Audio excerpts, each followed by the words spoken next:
Você é o nosso convidado ou convidada para participar do Encontros A3, o podcast da Universidade Federal de Juiz de Fora. Aqui nós tratamos sobre temas atuais, discutidos por pesquisadores e professores da instituição. O programa faz parte da produção de jornalismo científico e cultural da revista A3, que agora é digital. Em cada episódio, eu, Laís Cerqueira, jornalista, converso com algum pesquisador ou pesquisadora da nossa instituição. Nesse episódio, conto com meu colega Clécius Campos, também jornalista, que vai entrevistar junto comigo o nosso convidado de hoje. Dá um alô pro ouvinte e conta pra gente sobre o que vai ser o programa, Clécius. Olá, ouvinte. Nesse episódio eu estou de volta para conversar aqui com a Laís, com o nosso pesquisador, nosso convidado. E tá calor, né, Laís? Então, hoje a gente vai falar sobre mudanças climáticas, nada mais apropriado. Há poucas horas antes da nossa gravação começar, o jornal norte-americano Washington Post, entre outros veículos nacionais e internacionais, noticiou a divulgação de um relatório apoiado por mais de 11 mil cientistas de 153 países. Nesse relatório, os pesquisadores afirmaram que o nosso planeta enfrenta clara e inequivocadamente uma emergência climática. Mais uma vez, um grande grupo de cientistas se manifestou formalmente a favor de rotular as mudanças climáticas como uma emergência. As pesquisas apresentadas pelo relatório apontam que esse cenário é causado por comportamentos humanos que, em conjunto, estão aumentando as emissões de gases do efeito estufa. É com esse gancho que a gente pauta o programa de hoje. No nosso primeiro bloco, a gente vai conversar sobre energias renováveis e falar sobre o impacto ambiental pelo qual o nosso planeta tem passado. E no segundo bloco, a gente esclarece questões sobre o aquecimento global e como é possível conter essa emergência. Você pode ouvir algumas interferências ao longo do áudio durante o programa, mas fica com a gente, o assunto é importante e elas são pouquinhas. Inclusive, queria agradecer aqui ao Bruno Varoto, que limpou o áudio pra gente. A gente teve alguns problemas na hora de captá-lo, mas agora tá tudo bem. Então, sem mais delongas, para conversar conosco nesse episódio, nosso convidado é o pesquisador Nathan Barros, um dos principais especialistas em mudanças climáticas no mundo. Atualmente, o Nathan está vinculado ao Laboratório de Ecologia Aquática da Universidade Federal de Juiz de Fora. Ele é doutor em Ecologia pela Universidade Federal do Rio de Janeiro e tem experiência em áreas de pesquisa como impactos e recuperação de ecossistemas aquáticos e produção e emissão de gases de efeito estufa.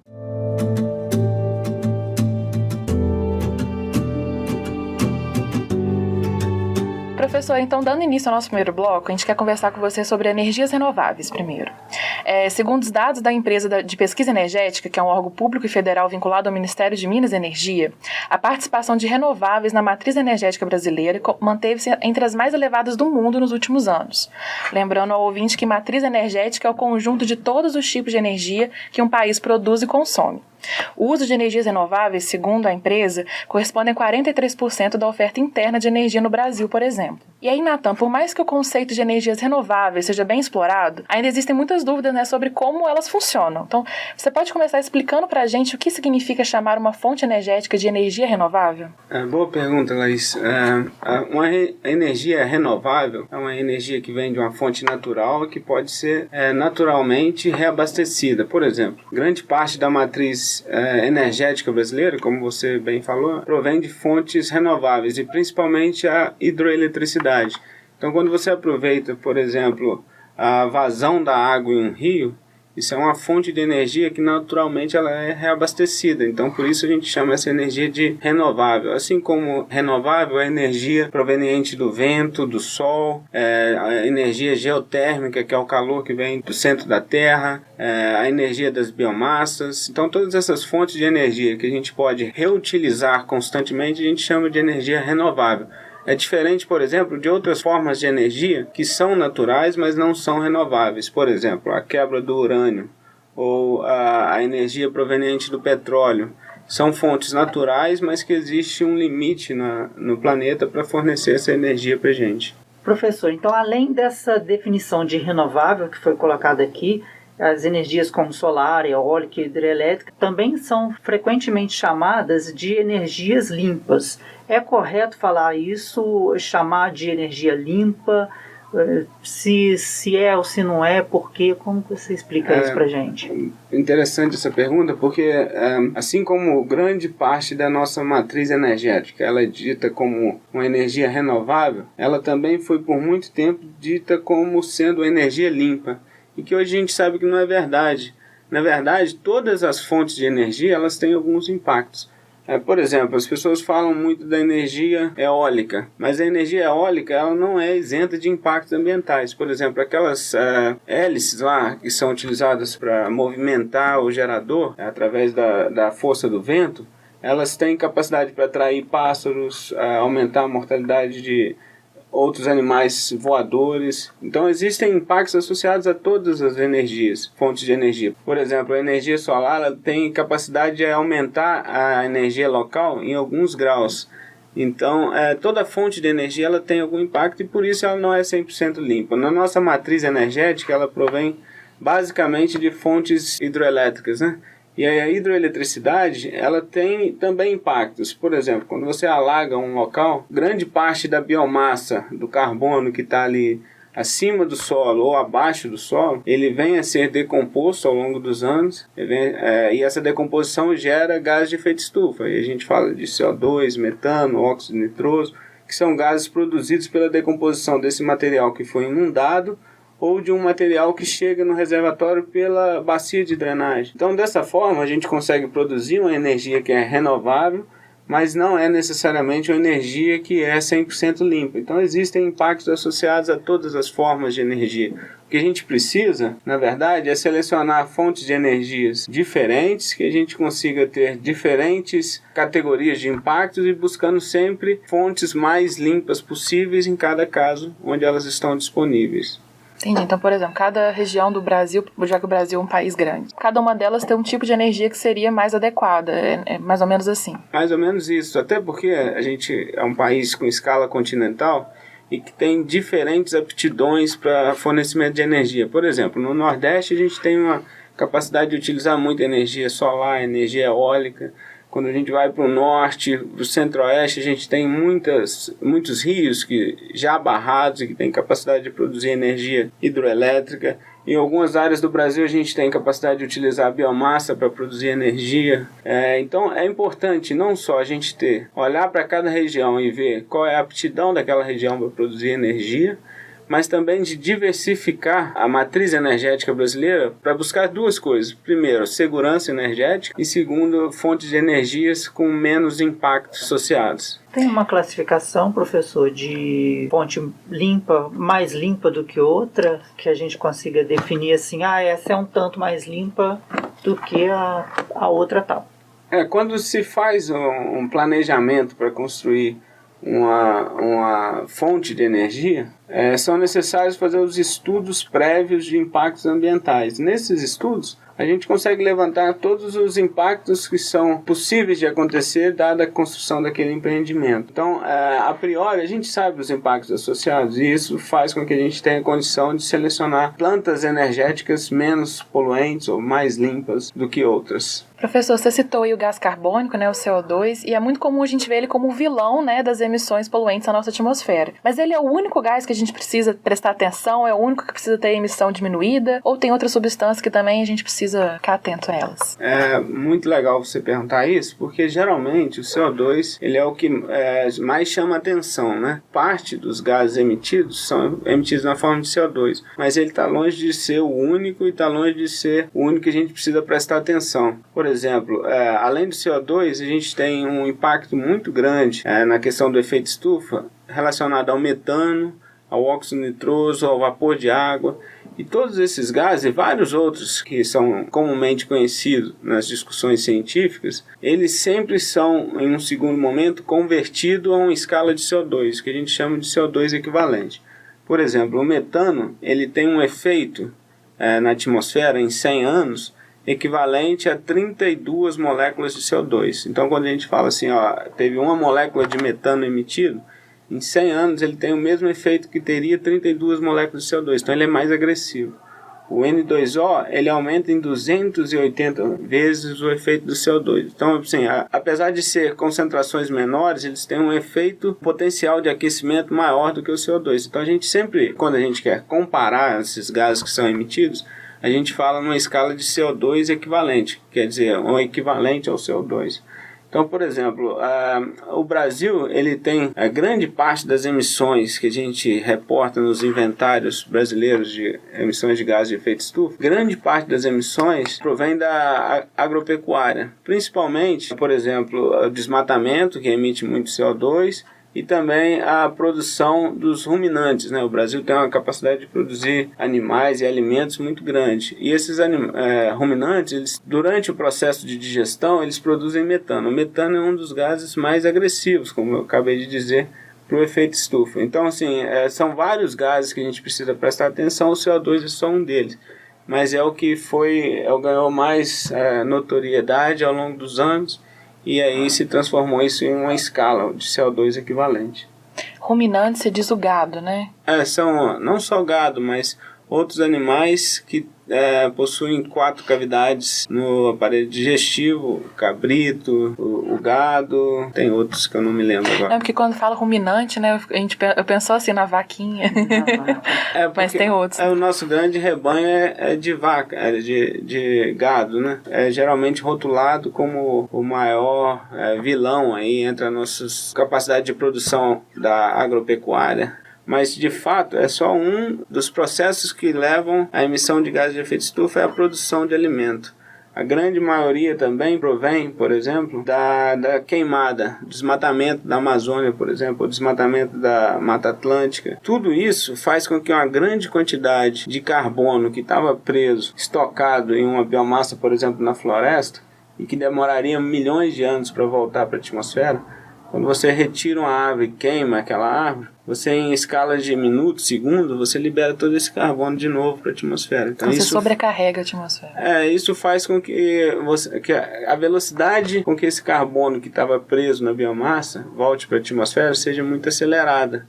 Então, num processo natural, isso demoraria alguns milhões de anos, ou alguns centenas de anos para voltar para a atmosfera. Que aquela árvore precisaria cair, ser decomposta, isso demora muito tempo. Quando você vai lá e corta e queima aquela árvore, você acelera a velocidade com que o carbono sai de um local onde ele estava estocado para a atmosfera. E isso acentua o efeito que a gente chama de efeito estufa e que a gente defende, a maioria dos cientistas defendem que é um efeito natural, mas acentuado pela atividade humana. Antes da gente encerrar o bloco, eu queria só te pedir, igual a gente fez com as energias renováveis, que também é muito citada, literalmente, né? Quando a gente fala de efeito estufa, o que a gente quer dizer? Se você pensa assim, em uma estufa que as pessoas geralmente conhecem como um local de crescimento de planta. Você tem lá uma área onde você fecha aquela área com determinado plástico, e isso faz com que a temperatura ali dentro fique maior do que a temperatura do lado de fora. E você controla várias condições lá para fazer com que as plantas se desenvolvam, umidade, etc. Mas você aprisiona ali dentro um calor. O efeito estufa que a gente chama e que acomete o planeta agora é o aumento de gases, que aí a gente tem vários, o CO2, o metano, o N2O e vários outros. O aumento da concentração desses gases ao redor do planeta, na atmosfera ao redor do planeta. Isso faz com que grande parte da radiação que chega na superfície da Terra e é refletida de volta para a atmosfera, fique aprisionado nessa camada de gases. Então, se você tem mais gases, a parte da radiação que seria refletida de volta para a atmosfera, ela é refletida de volta para a Terra. Então, você teria uma radiação incidindo sobre a Terra, sendo refletida de volta para a atmosfera, mas encontra uma camada de gases bastante espessa, e aí ela fica aprisionada nessa camada. E isso faz com que vários efeitos aconteçam. Por muitos anos, a gente chamou isso de aumento de temperatura. A gente não falava em outro termo, senão aumento da temperatura, porque ficou provado que esse efeito aumentava a temperatura média do planeta. Só que o aumento da temperatura é somente um efeito do efeito estufa. Hoje, raramente você escuta essa palavra. O que a gente vê é mudanças climáticas, mudanças ambientais, sendo que o aumento da temperatura é somente um dos efeitos das mudanças ambientais. Vários outros são esperados devido a esse efeito estufa em decorrência do aumento da concentração de gases na atmosfera. Pode citar algum desses efeitos além da... Sim, a gente fala de mudança de pluviosidade. Então, por exemplo, é esperado que a chuva aconteça com mais intensidade num período menor de tempo e num período menor de espaço, o aumento do número de dias secos. Então, resumindo, você teria um período chuvoso mais concentrado e um período seco mais longo. Então, por exemplo, o número de dias secos, que é definido como o número de dias onde a temperatura está acima de, se eu não me engano, 38 graus, preciso conferir esse número, mas o número de dias que a temperatura está acima de um certo limite tende a aumentar no futuro. Isso é em decorrência das mudanças ambientais. Aumento de fogos naturais, diferença na pluviosidade espacial. Então, por exemplo, chover mais no noroeste da Amazônia do que no nordeste do Brasil. E vários outros efeitos, acidificação do oceano. Tudo isso está relacionado aos processos de mudanças ambientais que são decorrentes dessa formação dessa camada mais espessa de gases na atmosfera. Com essa resposta do Natan, a gente encerra esse primeiro bloco, mas fica com a gente que a gente já volta daqui a pouco para o segundo bloco para conversar sobre aquecimento global.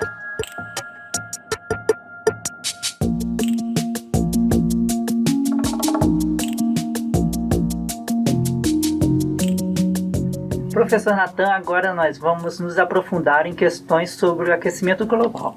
Você fez parte de um dos 4 grupos de trabalho do IPCC, atuando como principal autor do capítulo 7 das diretrizes para inventários que quantificam gases de efeito estufa. Para explicar para você que está ouvindo a gente, o IPCC é o painel intergovernamental sobre mudanças climáticas. Ele foi criado em 1988 pela Organização Meteorológica Mundial com apoio da ONU, que é a Organização das Nações Unidas. O objetivo do painel é reunir conhecimento sobre as mudanças climáticas e, atualmente, esse IPCC é a maior autoridade mundial quando se trata de aquecimento global. Sabendo disso, professor, você que então fez parte do IPCC, viu de perto esse esforço internacional para estabelecer uma agenda global para a gente lidar com os impactos ao ecossistema do nosso planeta. E aí, nessa semana que a gente está gravando esse podcast, no dia 4 de novembro, que foi segunda-feira, os Estados Unidos notificaram a ONU a confirmação da saída deles do Acordo de Paris. Caso você não se lembre, ouvinte, o Acordo de Paris foi assinado em 2015 por 195 países e foi o primeiro tratado a reunir praticamente todas as nações em torno de compromissos para limitar o aquecimento global. Em nosso próprio país, o Brasil, figuras públicas já se manifestaram em um passado recente o apoio a esse posicionamento dos Estados Unidos e a descrença no aquecimento global. A saída de um país como os Estados Unidos ameaça essa conciliação global em prol do meio ambiente? E aí, quais podem ser as consequências desse posicionamento? A gente precisa entender o problema das mudanças climáticas como um problema global. A gente não tem mais fronteiras entre as nações quando o problema é global. E nesse caso é um problema global. Os Estados Unidos é um dos principais emissores de gás de efeito estufa, assim como a China, os países que mais emitem gás de efeito estufa para a atmosfera. Por isso, a gente pode esperar consequências drásticas em relação à saída do governo americano do Acordo de Paris. E imagine o seguinte, se a gente tem objetivos e metas para a redução dos gases de efeito estufa, para que a gente consiga manter o planeta como um local habitável, a gente precisa que todas as nações se comprometam à redução dos gases. E isso foi acordado durante o Acordo de Paris. A saída dos Estados Unidos tem consequências severas para que a gente consiga atingir as nossas metas de redução de gases de efeito estufa e os efeitos decorrentes do alcance dessas metas. Como a gente falou agora há pouco, o aquecimento global tem sido alvo de descrédito de autoridades, figuras públicas, inclusive no Brasil. Não é só o aquecimento global, a ciência no geral tem sido alvo desse descrédito, Campanha anti-vacinas, terraplanismo, enfim. Há alguns meses, uma postagem feita no Twitter por uma dessas autoridades brasileiras teve uma grande repercussão, não só na própria rede social, mas também nos jornais do país, que replicaram essa fala dessa figura. O tweet, professor, ele indagava o seguinte: só por curiosidade, quando está quente, a culpa é sempre do possível aquecimento global. E quando está frio fora do normal, como é que se chama? Como que a gente explica essa questão para as pessoas? É interessante porque quando eu dou aula, geralmente aparece 1 ou 2 alunos que fazem a mesma pergunta. Então, assim, é algo que, mais que a gente tente esclarecer isso, ainda está enraizado porque algumas figuras públicas disseminam essa informação aí. Mas para responder isso, a gente parte pela definição de clima e tempo. Qual que é o tempo em Juiz de Fora hoje, enquanto a gente está gravando esse podcast? Tá calor. Tá calor, tá um clima úmido, tá um tempo úmido. Mas qual que é o clima em Juiz de Fora? O clima em Juiz de Fora, a gente fala numa escala maior de tempo. Então, assim, quando a gente fala que existe um aumento na temperatura de 1 grau Celsius nos últimos anos, isso quer dizer que a série histórica desses anos, a média está 1 grau acima. Isso não quer dizer que a gente vai ter inverno que não vai fazer frio, não é isso. O tempo, ele varia numa escala sazonal aí de períodos mais quentes, mais frios. Mas quando você pega a média dessas temperaturas, a gente vê que ela aumentou em torno de 1 grau Celsius até hoje. E isso é a diferença principal. Se a gente vai, por exemplo, para um país frio, Suécia, por exemplo, a Finlândia, você vai continuar indo lá no inverno rigoroso, frios, rigorosos. Mas se você pega o clima da Suécia, você sabe que durante o verão você vai ter um período de temperatura maior e que ao longo de vários anos isso se repete. Então, quando você pega lá a média da temperatura no globo, a gente tem um aumento significativo de em torno de 1 grau Celsius relacionado ao período pré-industrial. Então, assim, são duas coisas diferentes. Hoje o tempo pode estar quente, mas o clima no Brasil varia aí de períodos quentes e frios, e quando você pega a série histórica e compara as séries históricas, aí a gente vê os efeitos do ser humano mudando o planeta e aumentando a temperatura. É uma coisa que só dá para ver então em uma escala de tempo maior, né? Exato. A gente pode continuar esperando que o inverno a gente vai ter um período frio. Não é isso que se prega quando se defende que o efeito estufa é real. Não, a gente fala na temperatura média do planeta. Professor, e aí, ainda sobre essa descrença sobre o aquecimento global, existe então um consenso científico sobre a existência dele? A gente pode falar que a comunidade científica afirma que ele existe, é real? Boa pergunta também. Mais de 97% dos artigos científicos publicados sobre o tema são artigos que defendem ou que falam que o aquecimento global ou as mudanças climáticas são reais. Então, nesses artigos você vê sérias evidências de que o efeito está acontecendo e é acentuado pela atividade humana. Apenas cerca de 3% dos artigos pregam o contrário. Então a gente tem a grande maioria dos cientistas sérios e dos cientistas que entendem sobre o clima, mostrando que existe um efeito real acentuado pela atividade humana, o efeito estufa. O IPCC, como vocês falaram no início desse segundo bloco, é um órgão relacionado à ONU, é reconhecido como um órgão sério e que ganhou, se eu não me engano, em 2007, o Prêmio Nobel, né? O Prêmio Nobel da Paz, pelas atividades que ele desenvolve. E o IPCC vem ao longo de muitos anos soltando relatórios periódicos mostrando os efeitos da atividade humana no aumento da temperatura e na mudança do clima no planeta. O IPCC tem 4 grupos de trabalho. Um primeiro grupo que é o processo físico por trás das mudanças climáticas, um segundo grupo de impacto e adaptação dessas mudanças climáticas e um terceiro grupo, que é um grupo de mitigação, o que o ser humano pode fazer para reduzir esses impactos, e um quarto grupo que é referente a uma força-tarefa para inventariar as emissões de gases de efeito estufa em cada país que assina o Acordo de Paris.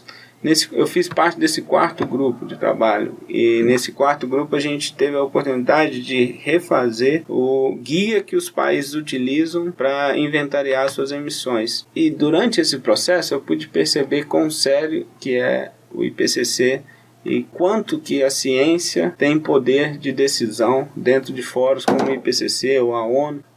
Na última reunião que aconteceu esse ano no Japão, em Kyoto, no mesmo local, inclusive, onde foi assinado o protocolo de Kyoto, existiam lá os delegados de cada país, a comitiva de cada país, e existia um local reservado para nós, cientistas, que fomos selecionados com base na nossa atividade de pesquisa que a gente realiza, E a nossa função ali era foi bastante clara. A gente foi até treinado para isso durante 2 dias. A gente tinha que assessorar os delegados e responder as perguntas deles em relação àqueles capítulos que a gente tinha escrito. E foi muito prazeroso eu entender o processo e ver que a palavra final sempre é da ciência. Por exemplo, se um país é contra uma determinada inclusão de uma frase ou de um dado num relatório, e ele questiona aquilo, por mais que o país tenha o direito da palavra e questionar,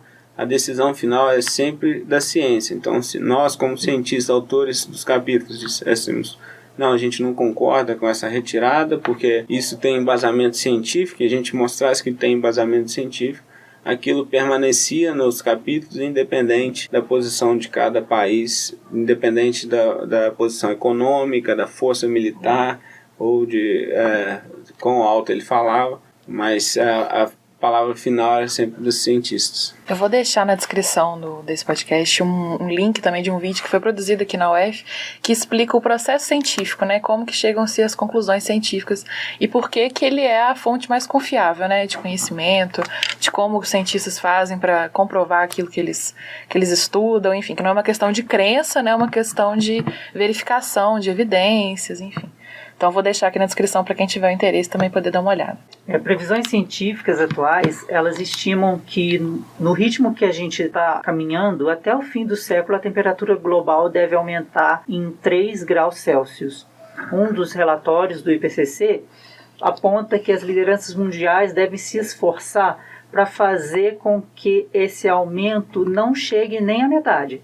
Ou seja, para que a temperatura aumente no máximo 1,5 graus Celsius. Para muitas pessoas essa variação pode ser pequena, né? 1,5 grau pode parecer pouca coisa. Como que a gente pode explicar, professor, o impacto que esses aumentos iguais ou maiores a 1,5 podem causar no nosso planeta? Então, o IPCC soltou um relatório ano passado sobre os efeitos do aumento de 1,5 graus na temperatura.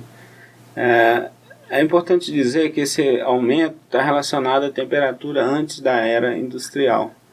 Então, se a gente conseguir manter a temperatura, o aumento da temperatura em no máximo 1,5 graus, a gente consegue reduzir grande parte dos efeitos que estão previstos para os próximos anos. Por exemplo, nossa capacidade de produção de alimentos. Se a temperatura aumentar muito mais do que 1,5 graus, a nossa capacidade de produção de alimentos na Terra vai ser severamente afetada. Incidência de doenças, mudanças em relação a ecossistemas que podem desaparecer se a temperatura aumentar mais do que 2 graus, por exemplo. Então, nesse relatório do IPCC, é bem legal de você ver a comparação sobre os efeitos que podem acontecer se a gente conseguir manter a temperatura até 1,5 graus e se a gente não conseguir. Então, são várias mudanças esperadas caso a gente falhe na nossa meta de manter no máximo um aumento em 1,5. A principal para o Brasil está relacionado ao aumento de seca, ao aumento da desertificação e a diminuição da nossa capacidade de produzir alimentos, que é a grande motor da nossa economia, né? Desde a era pré-industrial até agora, a gente já teve um aumento em torno de 1 grau da temperatura. Isso varia em região para região, entre 0,8 e 1,2, mas em média a gente teve um aumento de 1,5. E se a gente continuar nesse crescimento, entre 2030 e 2052, a gente vai conseguir, infelizmente, chegar nesse 1,5 graus. No aumento médio da temperatura. Então a gente tem que trabalhar para que isso não aconteça até o final desse século. E é interessante a gente pensar que quando eu era mais novo, eu pensava o seguinte, que os problemas relacionados a essas mudanças ambientais atingiriam meu filho, que a gente, na minha geração, teria condição ainda muito tempo para agir. Nesse relatório a gente vê que não. A gente tem praticamente 12 a 15 anos para tentar conter os efeitos do aumento de 1,5 graus. Se a gente falhar nesses próximos 12 a 15 anos, isso passa a ser quase que irreversível. Então a gente tem uma outra situação que a gente tem que se adaptar a ela, que é um aumento de aproximadamente 2 graus e que tem várias consequências, inclusive perda de ecossistemas. Muitos dos ecossistemas chaves do planeta, eles não suportariam um aumento de mais do que 2 graus médios na temperatura do planeta. A gente pensa muito sobre o degelo das calotas e tal, como nesses ecossistemas. Que outros ecossistemas podem ser afetados? Os recifes de corais, por exemplo, que são chaves, são afetados devido à acidificação dos oceanos, que está relacionado também aos processos de mudanças ambientais. Várias das florestas tropicais tendem a ser convertidas em savana ou mesmo desertos devido ao aumento da temperatura, aumento da incidência de fogo. Outros efeitos, por exemplo, a gente tem no Cerrado um grande celeiro para a produção de alimento, e a gente depende de um padrão de pluviosidade regular no período de chuva.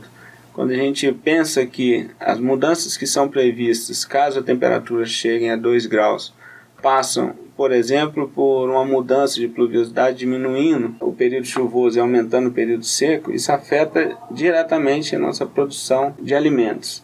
Além disso, como a gente tem um período seco maior, a gente tem maior incidência de doenças respiratórias, as doenças chaves e comuns nos ambientes tropicais. Num período chuvoso, o que a gente tem aqui em Juiz de Fora, casos aumentando de dengue e de outras doenças relacionadas à proliferação de mosquito. Isso tudo a gente pode esperar num cenário futuro, caso a gente não consiga atingir a meta de manter o aumento da temperatura inferior a 1,5 graus. Isso você ainda está falando no cenário brasileiro, né? Tem consequências ainda globais, imagino. Né? Sim, é muito legal. Eu sempre gosto de trazer os exemplos para a nossa realidade, né? Porque se a gente fala com uma pessoa que as calotas polares estão diminuindo e que aquilo pode ter consequência, por exemplo, em países que têm mais território no nível do mar, no caso da Holanda, por exemplo, às vezes a pessoa começa a pensar que aquilo não atinge. Nunca vou na Holanda. O que eu tenho a ver com isso, né? Mas, de fato, o derretimento da calota polar, ela atinge várias cidades costeiras no Brasil. Já tem consequências hoje, e as consequências podem ser mais severas. Mas como Juiz de Fora a gente não tem praia, então atinge poucas pessoas aqui você trazer esse exemplo. Mas quando você fala dos efeitos que podem ser sentidos por uma pessoa que vive em Juiz de Fora, ou que vive na nossa macro-região de Juiz de Fora, eu tento sempre mostrar que eles também vão ser afetados caso a gente não consiga, como um planeta, regular a temperatura e segurar esse aumento de temperatura em no máximo 1,5 graus. É um cenário muito, preocupante, emergencial. E para a gente, então, atender a esse limite, tentar não passar desse limite de 1,5 graus, Celsius, é preciso a gente ter uma diminuição drástica, dessas emissões globais de poluentes à atmosfera. Nunca vista antes, na nossa história. E aí, é possível a gente, então, cumprir essa meta nesses 12, 15 anos que você falou? É possível? É muito difícil? O que a gente pode esperar? Por exemplo, o Brasil assumiu um compromisso de reduzir em torno de 35% as nossas emissões. As pessoas me perguntam como é que a gente faz isso. Olha, imagina que no caso do Brasil não é difícil. Se a gente diminuísse o desmatamento, a gente já estaria um passo muito grande de atingir essa meta. Então não adianta a gente pensar, por exemplo, que a gente vai queimar a Amazônia para aumentar a nossa produção agrícola, de soja, ou aumentar a nossa produção de carne, e que isso vai ser bom para a economia, vai ser bom para o Brasil. Não é por aí. A gente sabe, por exemplo, que na Amazônia, grande parte do solo é um solo que só aguenta uma produção por pouco tempo, 3 a 5 anos no máximo, e as pessoas acabam abandonando aquela área. Então o que está sendo feito nesse caso?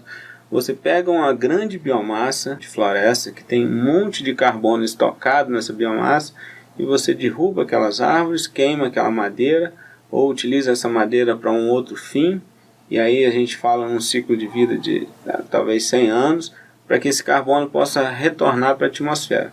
Então a gente está acelerando o processo com que o carbono volte para a atmosfera.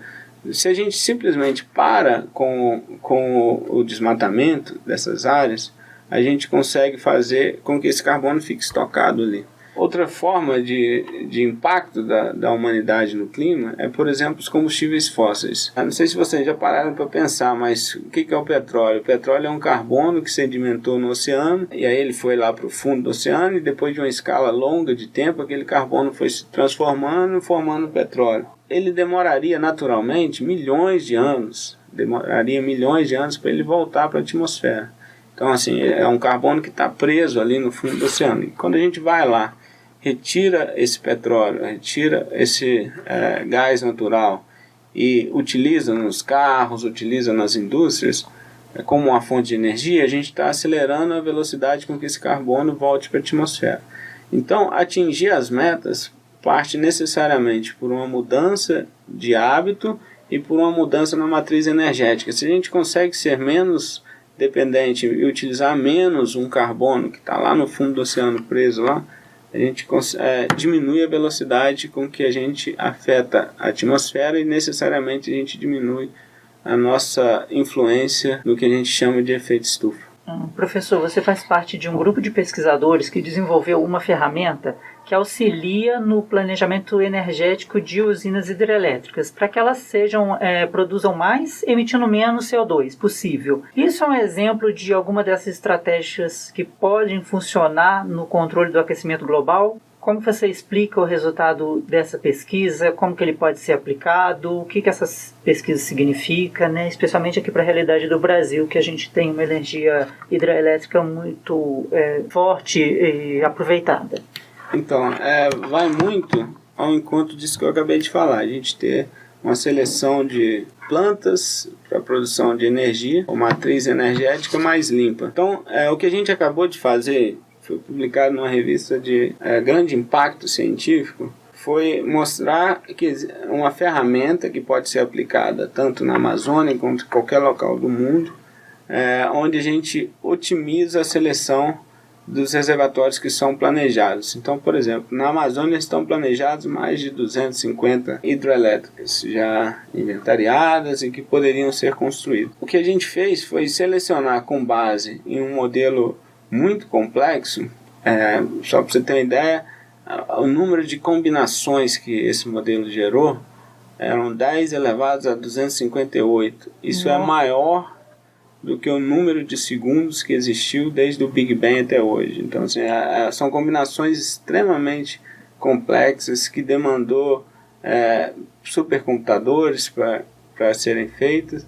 E o que acontece é que a gente, com base nessas combinações, a gente mostra que, se você analisar a Amazônia como uma bacia hidrográfica como um todo, esquecendo os cenários geopolíticos e as divisões dos países, a gente conseguiria produzir muito mais energia, aumentando muito pouco a quantidade de gases emitidos.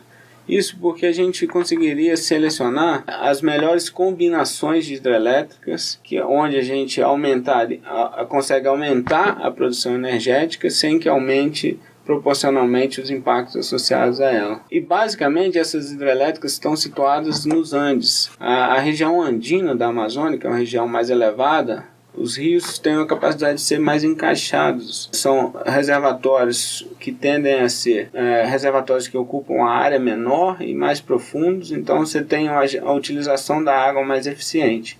Quando você vai para a região mais baixa da Amazônia, o que se vê são reservatórios mais largos, que inundam a quantidade de biomassa muito grande para gerar pouca energia. Então a relação entre a área alagada e a quantidade de energia gerada é muito menor nos reservatórios das regiões mais baixas da Amazônia, que é principalmente a região da Amazônia brasileira.